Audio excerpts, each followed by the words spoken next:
السلام عليكم ورحمة الله وبركاته. بعد أن شاعت في الأيام القليلة الماضية خبر وفاة المغني الصغير محمد البسيوني، والخبر كان من أحد الجيران الذين نجوا من القصف، لكن ولله الحمد ظهر محمد البسيوني وهو بخير، ونشر أحد المقاطع ليخبر الناس أنه بخير. لنشاهد الفيديو. خبر صار للجزائريين. أنا طبعا كنت رح نام وشفت الفيديو قبل ما انام. أنا قلت بالله محمد وائل بسيوني استشهد. طبعا هذا الكلام جبته من جار لهم من غزة، من مدينتي. خبرني باللي منزل وائل بسيوني تم استهدافه، اللي هو منزل والده. فعلى هذا الأساس فهو بحمد الله كانوا طالعين من البيت مخلين.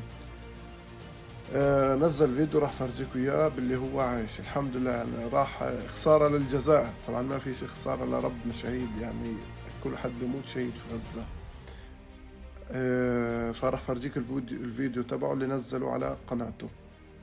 أنا الحمد لله بخير وهينا عايشين، وربنا قدر إن نعيش لهذا اليوم 80 وما زلنا في الأزمة وربنا يفرجها.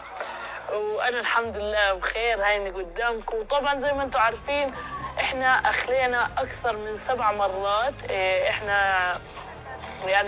احنا أخلينا من البيت في هذا اليوم. تاني يوم في المساء تم قصف بيتنا وتدميره بالكامل، ونزحنا احنا لأكثر من مكان أكثر من 7 مرات، وكل مرة كنا ننزح لمكان يتم القصف علينا أو يعني يتم القصف محيطنا، وربنا ينجينا. نجانا من الموت أكثر من مرة بأعجوبة والحمد لله. وأنا بشكر كل أصدقائي ومتابعيني من كل أنحاء الوطن العربي اللي بتابعوني وبتطمنوا علي.